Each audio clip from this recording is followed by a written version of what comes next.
Welcome to Growing Startups, where we talk to growth leaders and marketing professionals about how to drive sustainable growth from the ground up. I'm your host, Evelyn Cools, and I lead marketing for tech startups. I'm excited to share these candid conversations about marketing, culture, collaboration, and everything else that makes startups grow. Today, we are joined by Claire Hueg, who's the founder at Persephone Planet, which is a marketing agency that does a lot of community-centered marketing for social impact startups. Love focusing on social impact startups. I think it's going to be really interesting to dive into that. But before we start, Claire, would you mind giving us a quick overview of your background and what you do at Persephone Planet? Yeah, absolutely. Thanks so much for having me today, Evelyn. Super excited to be here. As previously stated, I am Claire and I am the founder at Persephone Planet. And the most important thing you need to know about me is that I consider myself a digital optimist. So I believe in using the internet as a force for good. I will get into many long, winding ramblings about that upon request. Um, if we want to go there today, but I really came to that from a personal background as a person who grew up on the internet. And then that intertwined with my degree background is in environmental policy, which is really all around how do you communicate around a cause. And then professional experience in customer experience and doing kind of that relationship building on behalf of nonprofits and companies. And I started to identify this gap where I was on the internet and seeing brands who were putting a huge amount of money and effort behind their posts on social media, but they actually weren't following through on that. So for Gen Z and millennials in particular, a lot of the customer service we expect is on social media. We're not likely to pick up the phone and call if you order from a restaurant and get the wrong thing in your order. The first thing you're likely going to do is tweet at them or send them a DM. And companies were missing that opportunity to meet customers where they were at. And so Persephone Planet in its earliest iteration was actually offering community management services. It was just me, and I would work with an existing social media team, and I would be the person responding to every comment, every DM, compiling what was being said, what the FAQs were, and then reporting that back up the line of business because I was often with a small startup team and reporting that back pretty far up, and that would inform what blog posts went on the site. At times it even informed product innovation. And that's where I really started to see the power of organic social media for startups. So it's basically a free focus group in your pocket at all times. So if you're working on product market fit, I think social listening and community management is one of the most powerful ways to iterate on your product until you're able to find that community of really passionate supporters. I love it. I especially really like that you say you're a digital optimist because I think a lot of us aren't really, or I mean, obviously, social media and kind of the digital space has a lot of divisive things about it, like our mental Mhm. health. And I can't wait to kind of hear your thoughts on that. But as we talk about mental health, one of the things we do on this podcast is just start with a favorite wellness practice or ritual. So I'm really curious to hear what's something that you do to kind of keep yourself grounded amidst the craziness of working for startups. Yeah, absolutely. So I love to sprinkle a little ritual in throughout my day. So lately it's been hand whisking my matcha every morning. I mean, I love a matcha. I'll have sometimes 3 or 4 in a day if I'm feeling really crazy or I've just been out socializing with friends. That's my drink of choice. So sometimes I'm really buzzing off a matcha, but um to kind of counterbalance the fact that it can be such a caffeine habit for me, I love to take that moment of having the dish and the bamboo whisk and straining your matcha, making sure it's like sifted and nice, like even, and going through the whole like tea brewing process to ultimately result in a delicious matcha latte. So that's a nice moment to slow down. I also have what I champion as a croc walk, which is when you don't have enough time to go on a hot girl walk. I feel like hot girl walks can be very consumerist where you need like the exercise dress and the hokas and like the Lulu belt bag. Croc walk is literally just sliding on the first pair of shoes you see, which for me is my lime green Crocs. And just getting out the door in like your pajamas and whatever you're wearing and just like walking for 5 or 10 minutes. So croc walks are also a great little wellness ritual for me. Like anytime I'm feeling too harried or super overwhelmed with my workday, before I dive into responding to like a gajillion slacks, I'm like, I'm going to go for a quick croc walk, put on my Crocs, and I'm out the door within like 60 seconds of deciding I need to go on one. I feel like you could start a trend with that. Like, have you shared this on social media? Because I feel like this kind of content is like all the rage right now. Like, influencers showing their like real homes that have like ugly kitchens and like all this stuff that, like the influencer Mhm. world just makes everything look perfect a lot of the time. And Yeah. I feel like hot girl walks are kind of part of that. So I don't know. I feel like you might have something there with a croc walk. All right. Well, if I get TikTok famous off of it, it will be all credit to you because I've never considered posting about it, but I'll You send it and see what should. happens. And that's like one of my biggest themes on organic social, right? It's just like, well, post it and see. So who knows? Maybe the next era of Persephone Planet will just be like wellness influencing because everyone loves my crock walk idea. Who knows? Just test it. I mean, that's like Yeah. the big thing with startups, right? Is got an idea? Let's see if it works. Yeah. We'll see. I'll keep you All posted. right. I love those wellness rituals. And yeah, the matcha thing, I have to get myself a sieve because I got a little set and it has the bowl and it has the whisk, but it does not have a sieve. And I feel like that's a pretty key element to getting the perfect matcha. Yes, I am on matcha talk. Like I watch people like talk about the temperature of the water they use, how many grams makes an ideal matcha for them, the ratio of like water to matcha to milk to ice to sweetener even. And I always so the matcha set I originally received Christmas 2020 was like that's what got me into it. It had this like strainer. I think a sieve is a more accurate word for it, right? But like I was like, what is this for? And I would just use like an electric milk frother and not sift my Mm. matcha at all. And then Matcha Talk was like horrified at the fact that there were people who didn't sift out any of the like lumps that naturally form in the bag or in the tin depending on what quantity of matcha you buy. I buy like big uh basically wholesale bags of like what you would buy if you were a cafe owner at this point in my matcha game, right? But like it you get these little clumps in it and I was like, "Oh, it gets like broken up by the electric whisk." Apparently that's not the case and it can make your matcha much more bitter. Um, Mm. according to the powers that be on Matcha Talk, I'll be honest that I can't really taste the difference in how I extract my matcha. I definitely have like my favorite matcha brands and matcha types, but um I'm not like, oh my gosh, I used 174-degree water instead of 176-degree water. Like I can't tell the difference. Sometimes I heat my water up in the microwave. It's really okay. I only sift mine because of shame from the Matcha Talk girlies.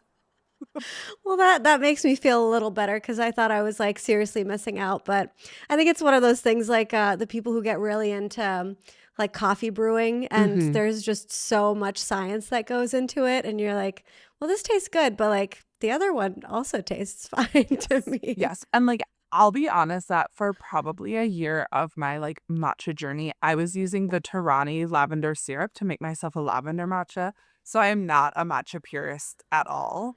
Matcha So I would say as purist. long as, like, your lumps aren't affecting your enjoyment of the drink, like, if the quality of the beverage you're consuming is enjoyable, I don't think you have to strain it for, like, extraction reasons, but don't tell anyone on Matcha Talk I said that. Okay. We'll keep it quiet.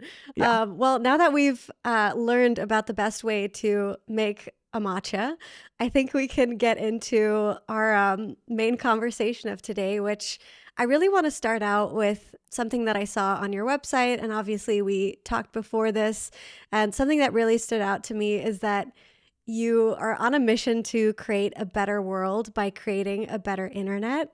And I'd love to kind of just start there and kind of what you mean by that. And yeah, what does it mean to like create a better internet? Because I think all of us feel like that needs to happen.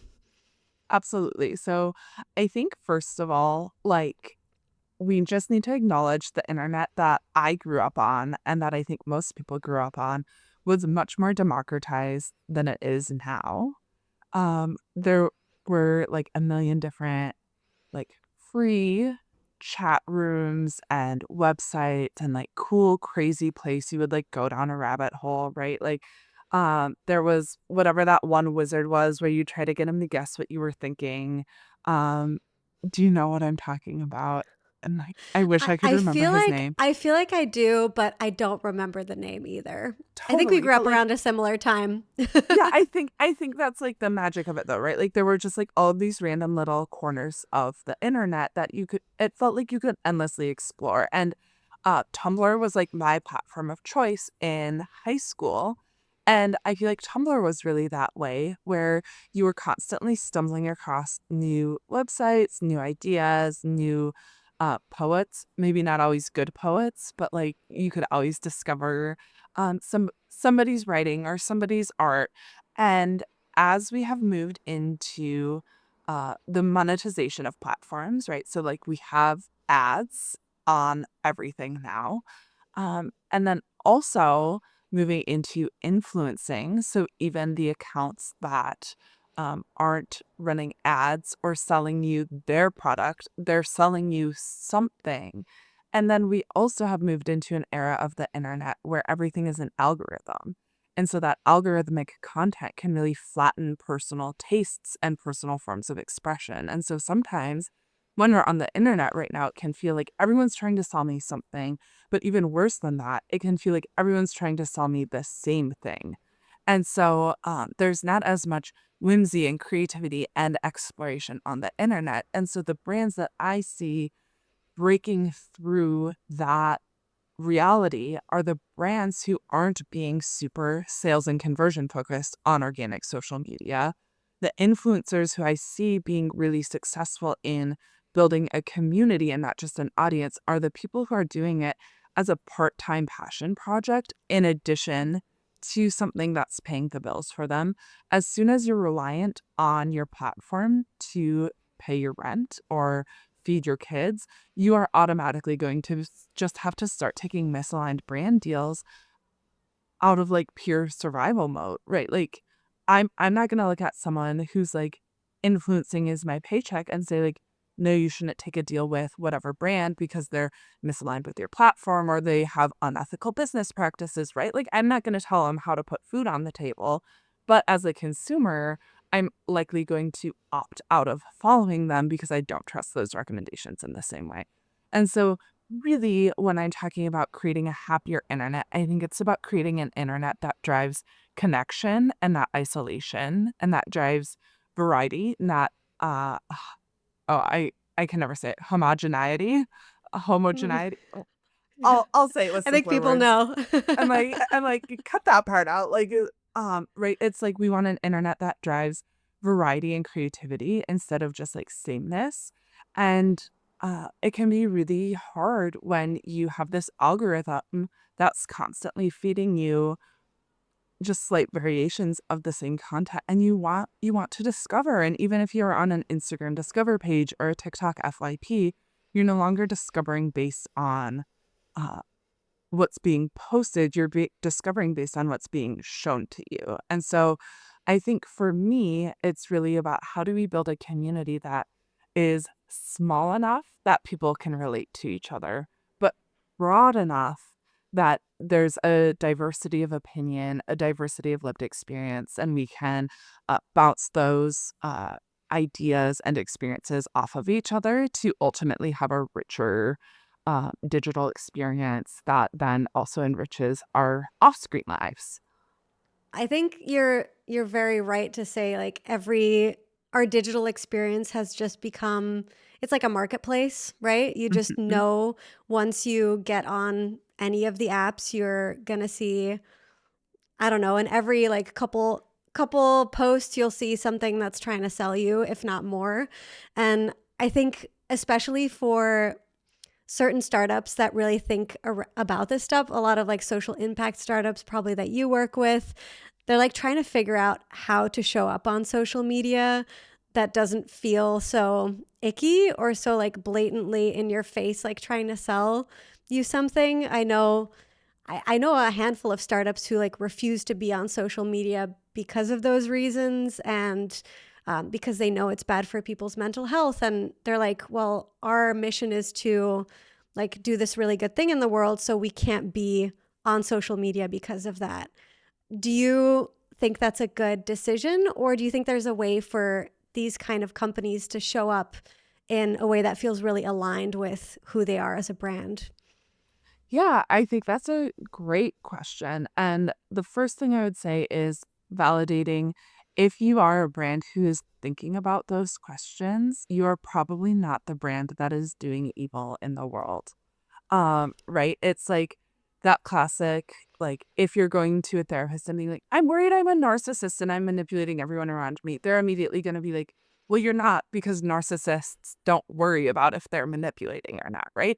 If you're thinking about like, man, I want my social presence in the world to have a positive impact, already the process of being the type of founder who thinks about that, you are going to have a more thoughtful and intentional platform than someone who sees social as a purely like growth tool and is willing to be kind of at all costs in their social media approach. So I want to start there.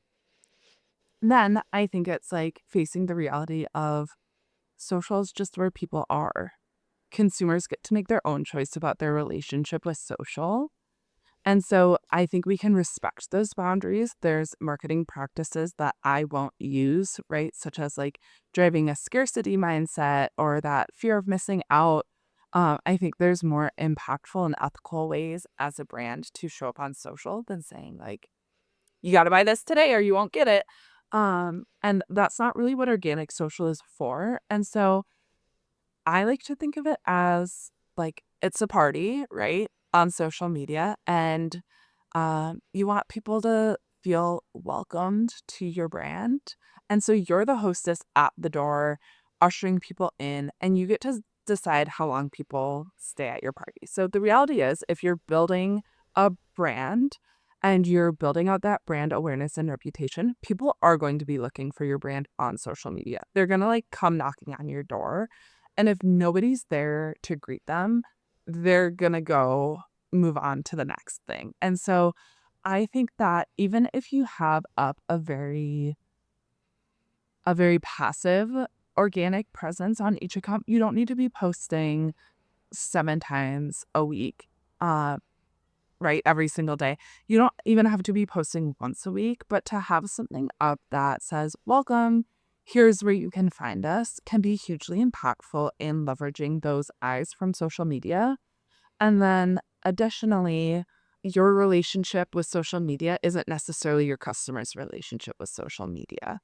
So if you don't want to be on social, that's great. But I think that's where something like my team at Persephone Planet, my team of strategists and social media managers, we can step in to protect your relationship with social media while also acknowledging that your target customer is likely using social media. Like at the end of the day, Instagram has tons of users, TikTok has tons of users, and those users aren't going to stop using those apps just because you're not on them.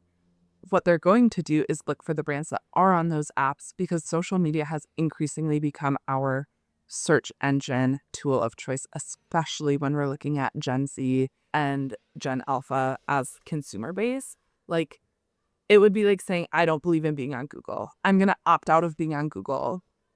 It's not smart to have no presence at all. I think a bare minimum, having your username up, directing people to find you on your site instead, or if you have a podcast or some sort of like alternate brand presence, directing people on how to find that presence. But you've got to at least put up the storefront. Otherwise, people are going to get lost and they're going to go looking for solutions elsewhere. Really, you're talking about the way that people build connection these days with brands is just online. And yeah, you can show up in different ways. And something you called out that I think is really important to remember, especially as a founder, is the fact that you're not your own target audience. And I think that can be really tough when you're especially starting out and maybe introducing like organic social or marketing in the beginning. Is I think there's this tendency to think about like, well, how would I perceive this, or like how would I want to encounter my own brand, whereas you're usually not your target audience. Like in the minority of cases, are you actually the best person to evaluate that? And I think that's good to remember. Totally. And I think what's hard about it is a lot of times you are your own target audience in that you maybe came to this solution because you were a user who needed the solution, right? And so you founded a disrupting company to disrupt an industry that wasn't serving you, right? And so if you were looking for an answer and didn't find the answer you needed, you maybe created that answer. And so, at the very origins of what you're building, you are your target audience. But then that expands, and you need to find your product market fit, and you need to find a team of customers, not just you. And a lot of times, the customer who actually most closely resonates with what you're building is not a mirror copy of you. And then additionally, what goes into a brand persona is super different than what makes a person a person. And so, as much as you maybe could be your target audience, that doesn't mean your personal preferences are automatically all of the personal preferences of your audience. It would be like saying, like, if you're building a workplace solution and you're targeting like really burnt out millennials, it would be like saying like, oh, well, but we can't have lettuce on the burger in this promotional footage because I don't like lettuce on my burger. Like maybe you were the target audience of what you're building, but that doesn't mean that your burger toppings are relevant to your target audience's burger toppings. And that's where I start to see sometimes a disconnect from founders is like, the brand is so closely aligned to you. You've poured your blood, sweat, and tears into it, and you designed the answer you needed to see in the world.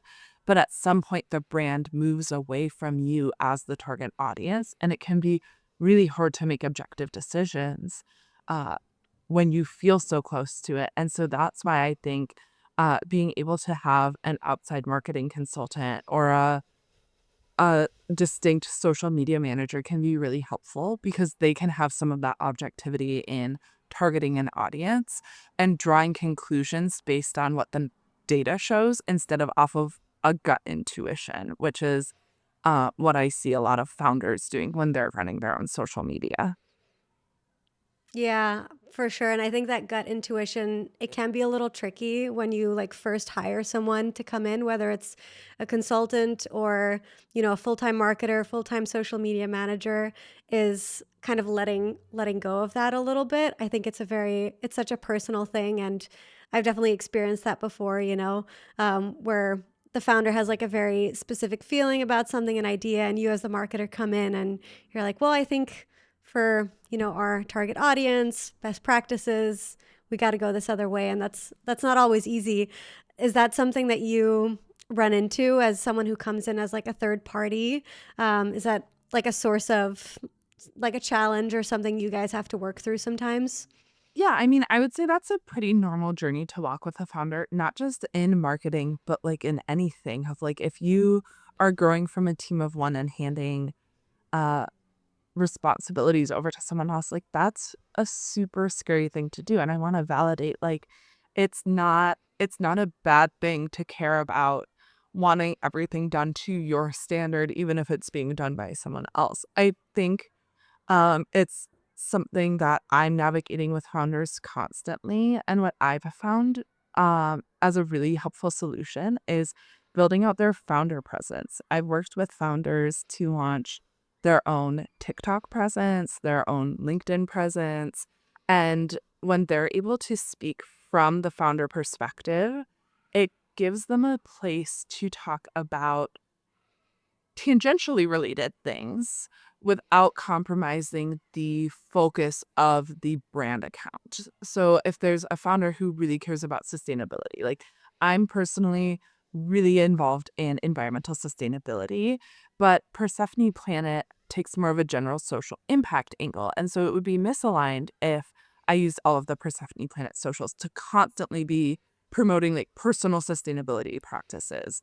And so what I do is I express that in my personal life. And that's a lot of what I can share on the like at Claire Hueg Instagram account, while the at Persephone Planet Instagram account remains more generally focused on social benefit. And so if you're a founder who's like, we need to be talking about this, I think it's smart to evaluate whether you want to be talking about it or whether it makes sense for the brand to be talking about it and become the expert voice on that subject as an individual if it doesn't immediately and directly support your brand purpose.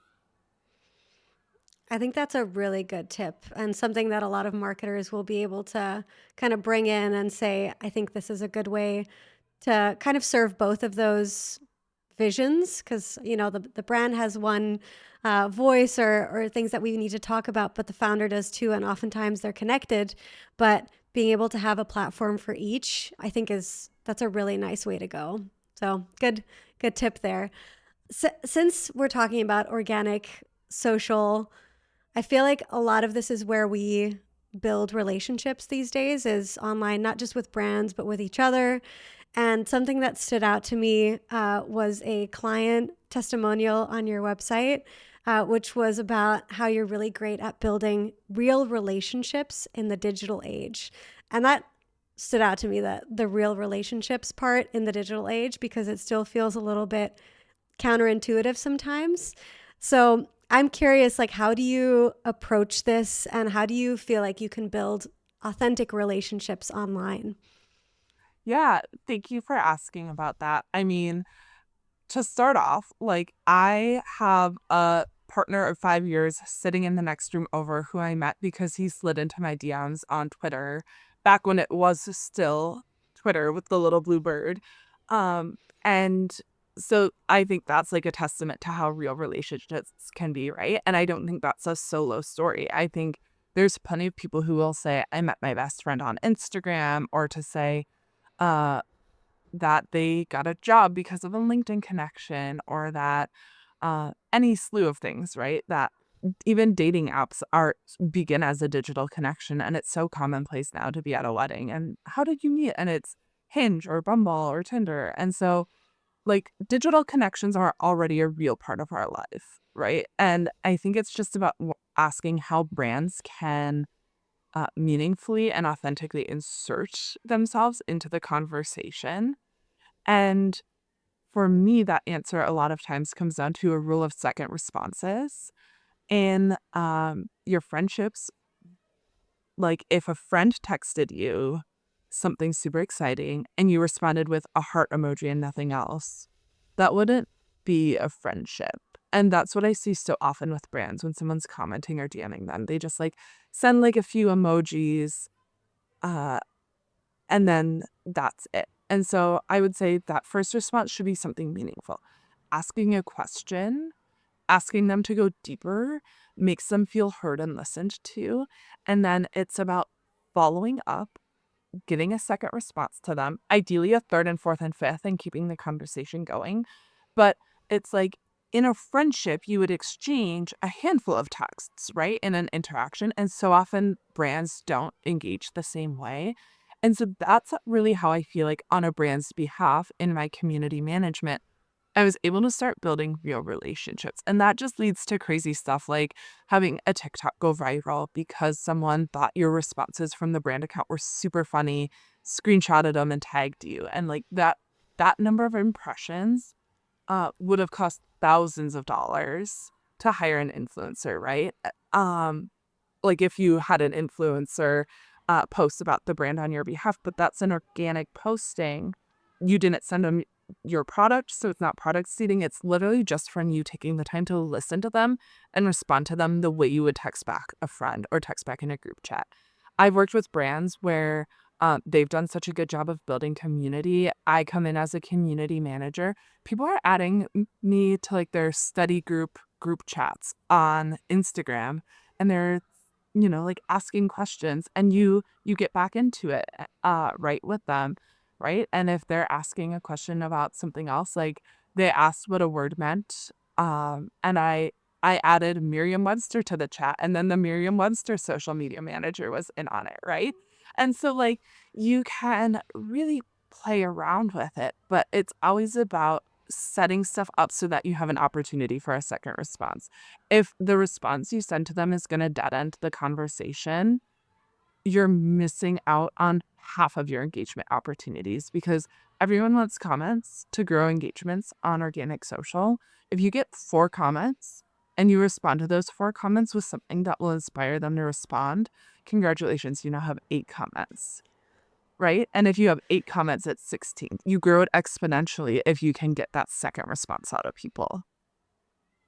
Yeah, I love that. I think I rarely share things that are brand related where I actually tag the brand, maybe like a handful of times per year if there's like really a reason for me to do that.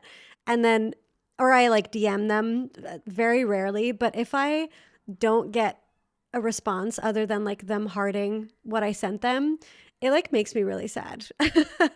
So Totally. I, yeah, that's a huge part of the brand experience is like feeling like there's a human behind the brand and that they actually care about their customers.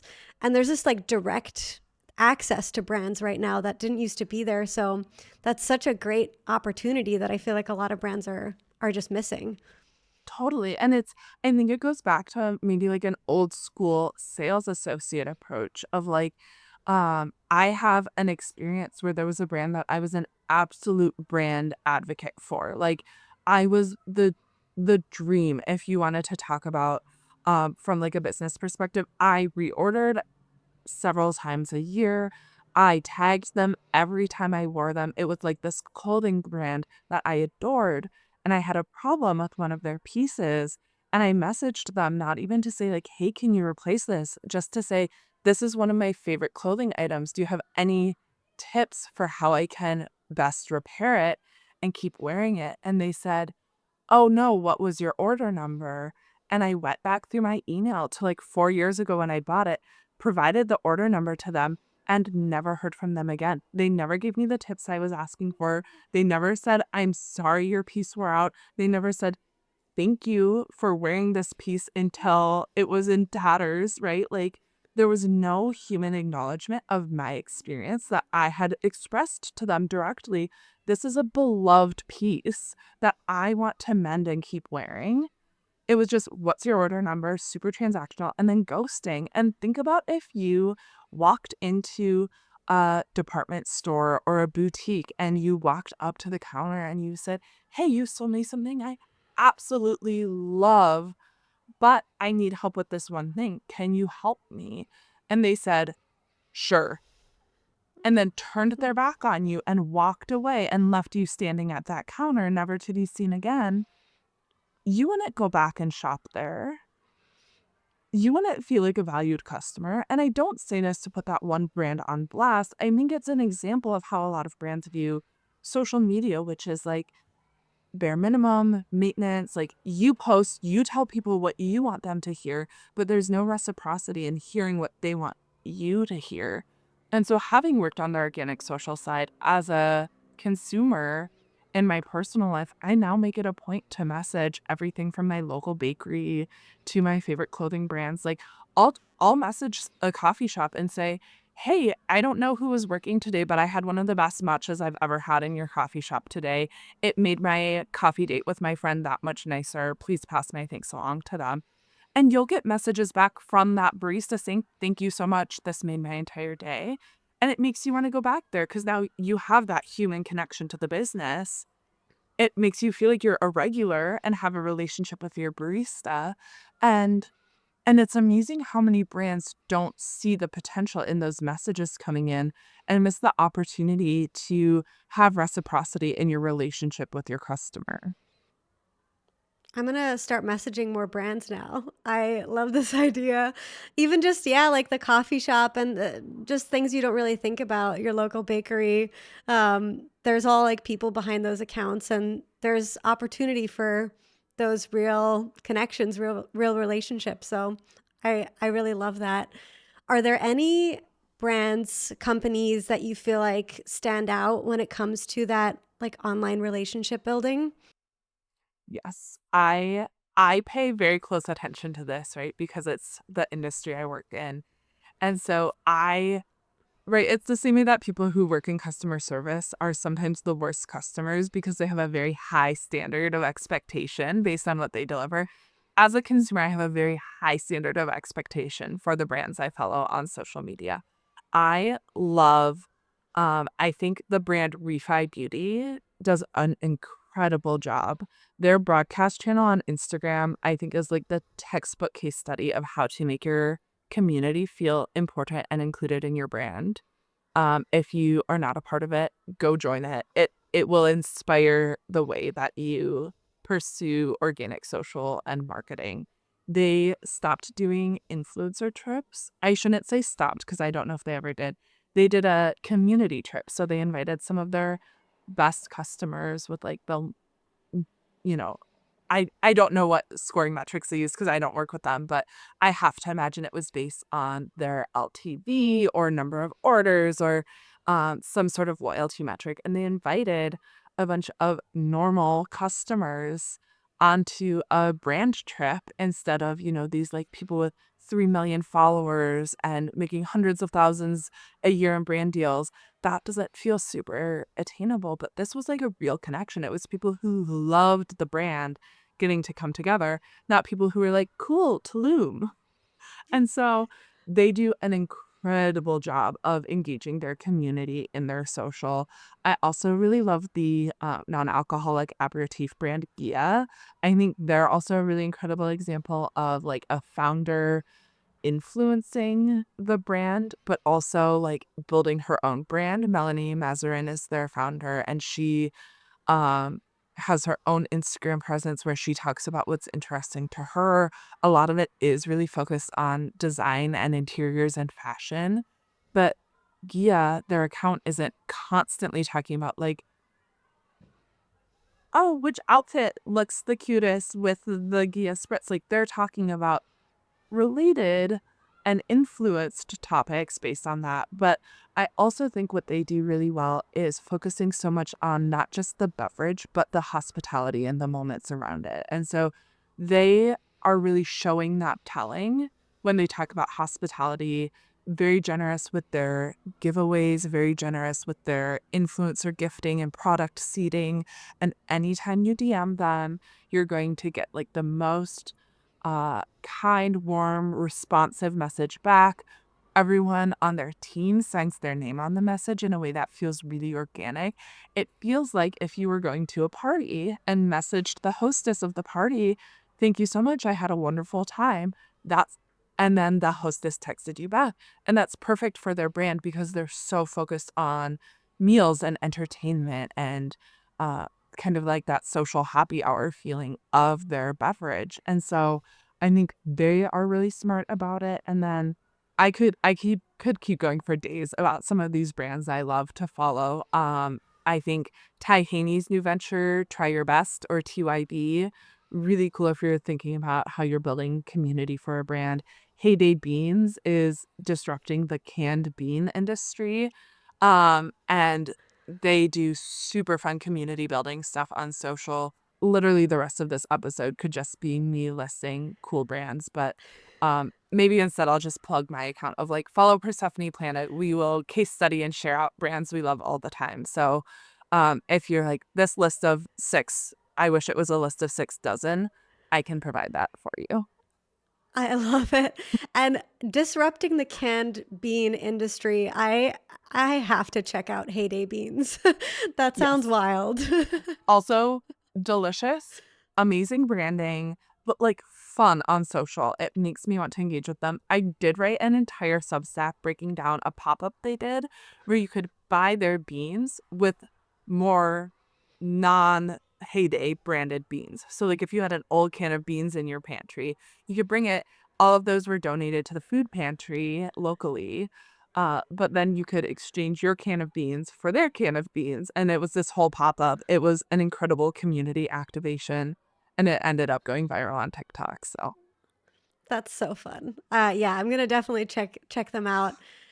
So we've talked a lot about organic social, which is obviously everything that other people can see as well. It's all public stuff.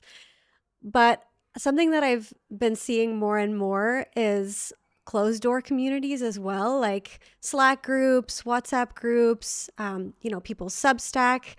Do you feel like the way that people are interacting with social media is changing, or that there's kind of different pockets of the internet where brands can figure out where they fit best?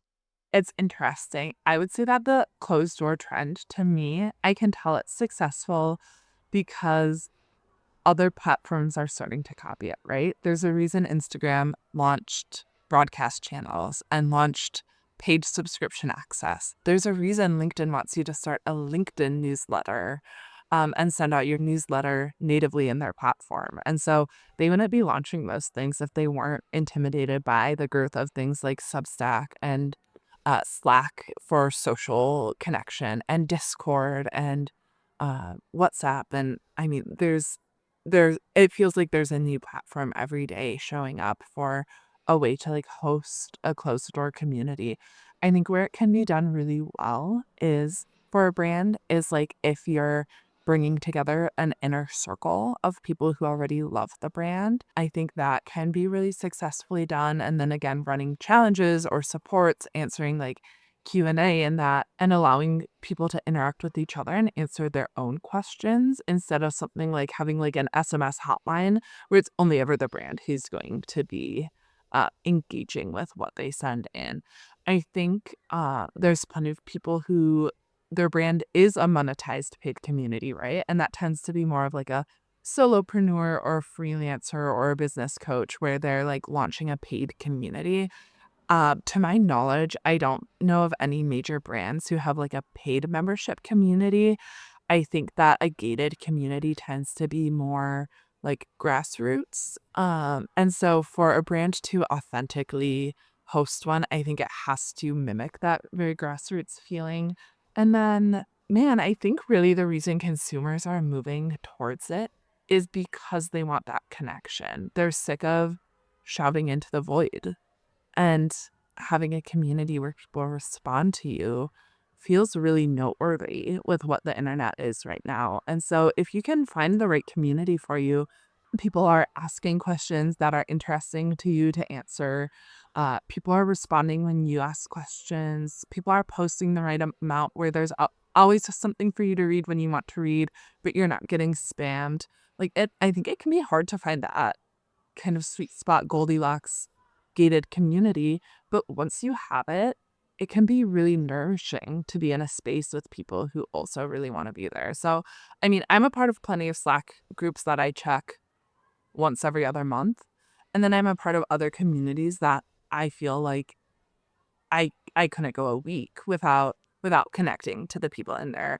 And I think those needs evolve over time where sometimes a space I was really reliant on in one phase of life kind of phases out in favor of another space. And so I think that's always been the case for humans, right? Like our groups tend to be very porous. You can always, welcome a new neighbor to your neighborhood book club or uh, right? Like a new friend brings a new partner into the mix and you develop a relationship with them. But it is always like a web of connection, right? Not all of these one-to-one connections. And so following back is a very reciprocal, right? Like it's very one-to-one.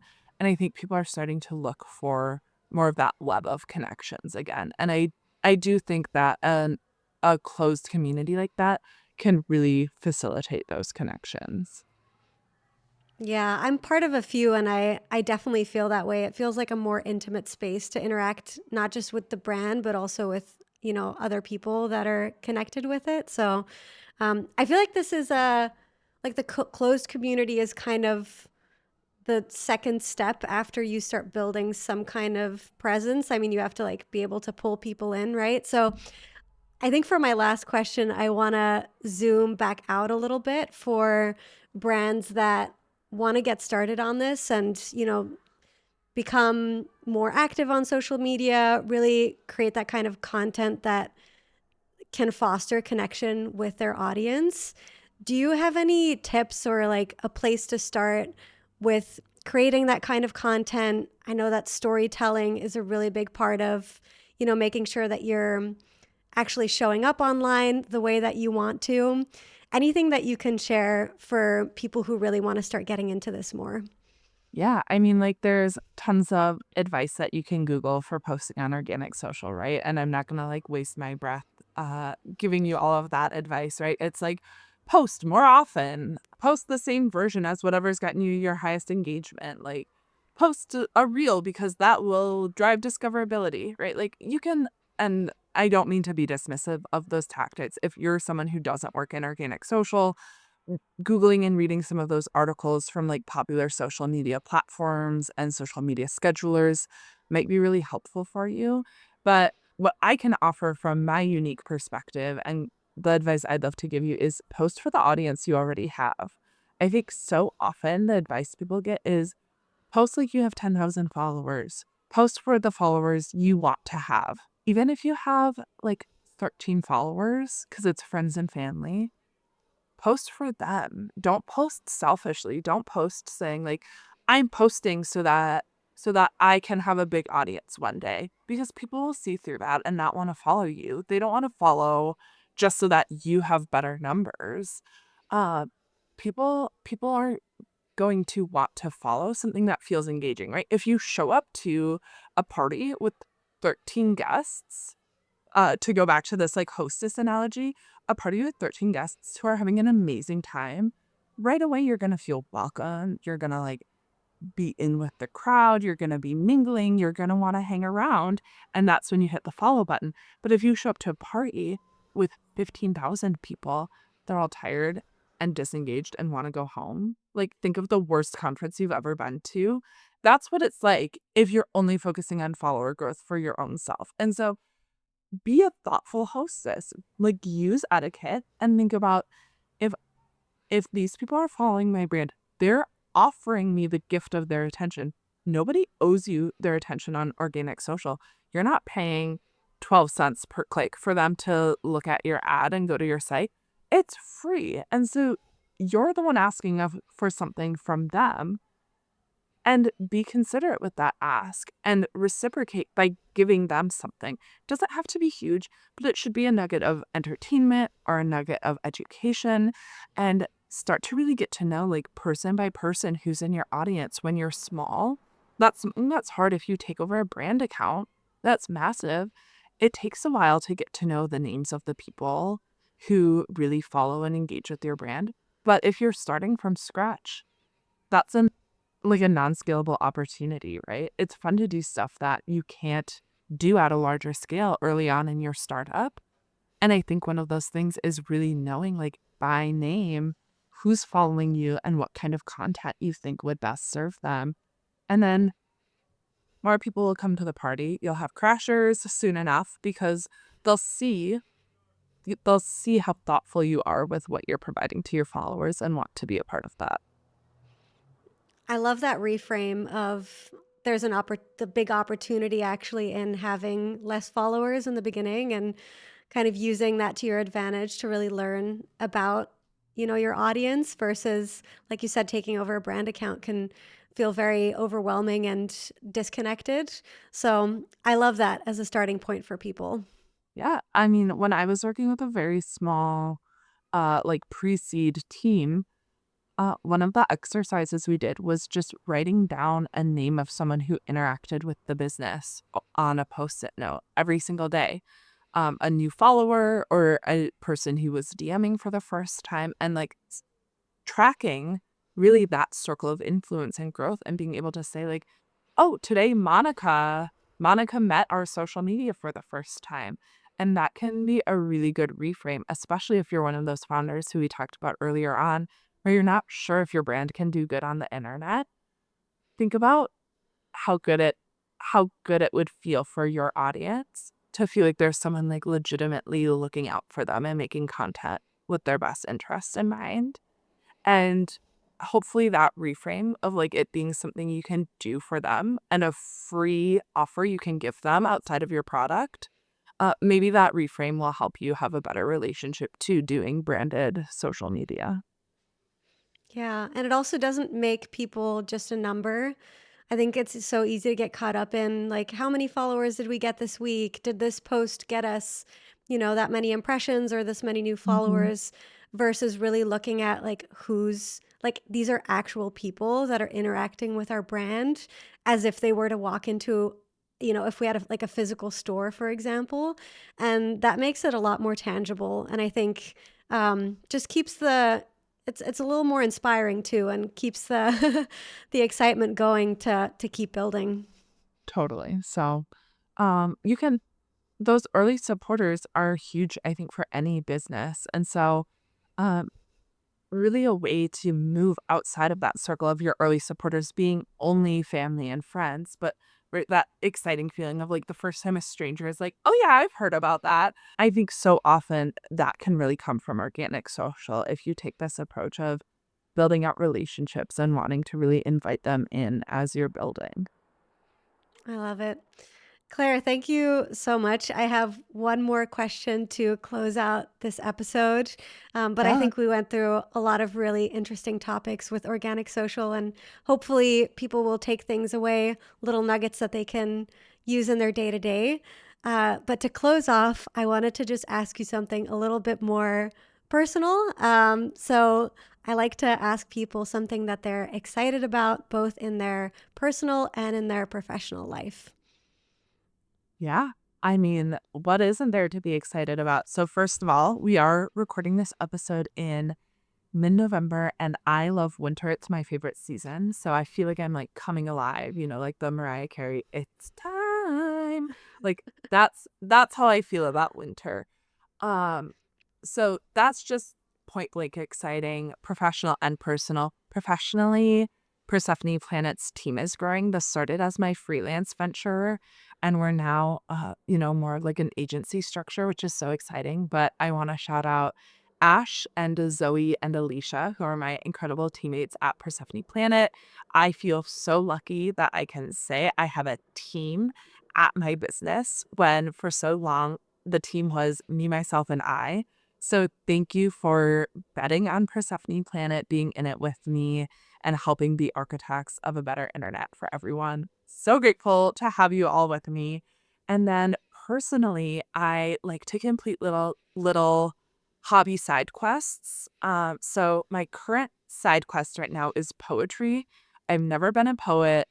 I took a poetry class earlier this fall, and everyone kept talking about where they were submitting or looking to be published. And I kept saying, oh, I'm just taking this so that I can write more constructively in my journal. Like, I'm a big journaler, and I want to be able to like write poems in my journal as like an alternate to just like kind of that like free thought writing. And now I'm like, I feel ready to share something. So I've been deciding what I want to share of my poetry. I don't know if I'm just going to start posting random poems on LinkedIn.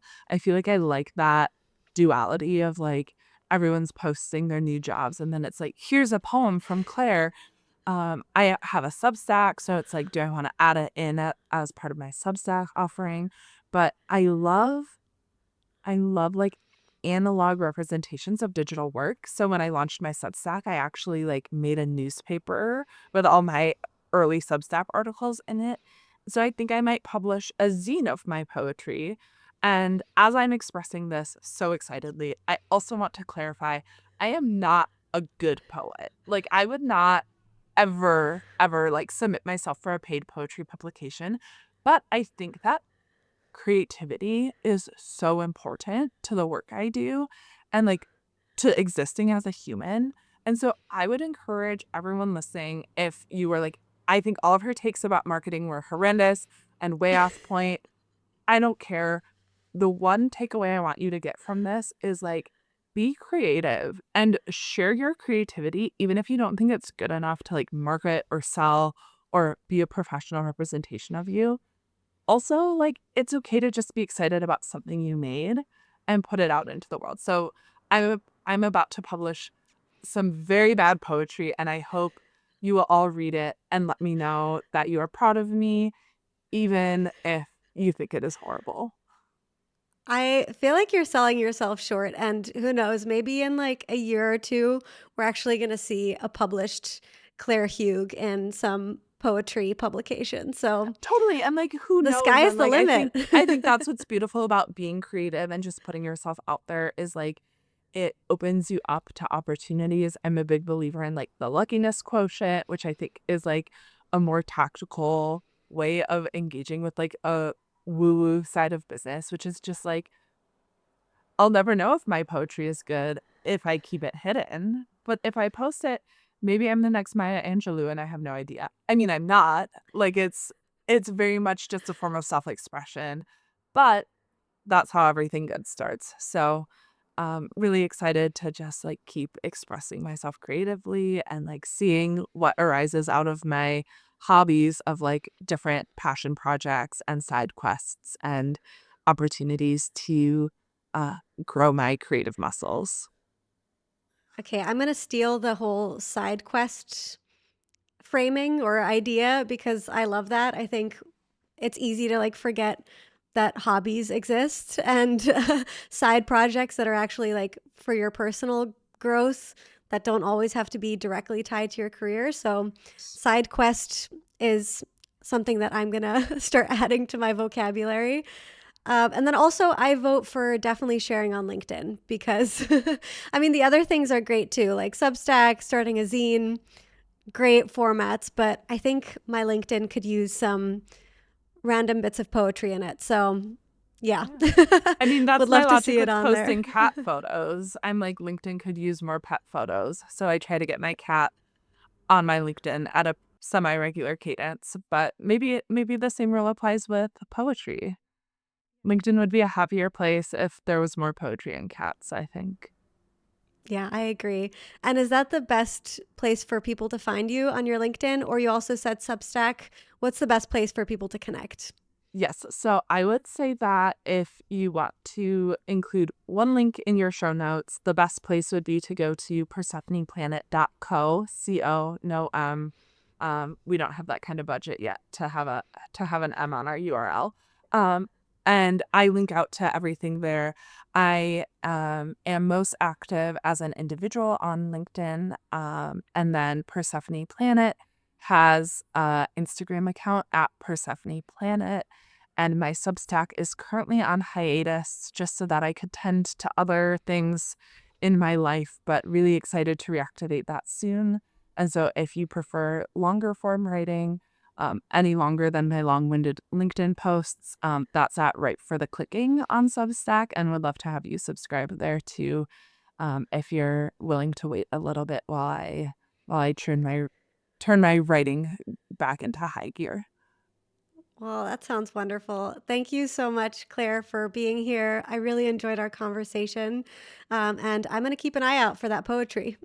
Yeah, absolutely. Now I'm beholden to it. I knew I had to say it on air so that I couldn't back out of my idea. Uh, but yeah, it was so wonderful talking with you today. Thank you so much for the invitation to be here. I hope what I shared can be useful and inspiring to listeners today in some way. And if not, find me on social media and DM me about it because social is the perfect place for conversations and I want to hear about it. I love it. All right. Thank you so much for being here. Cool. Thank you so much.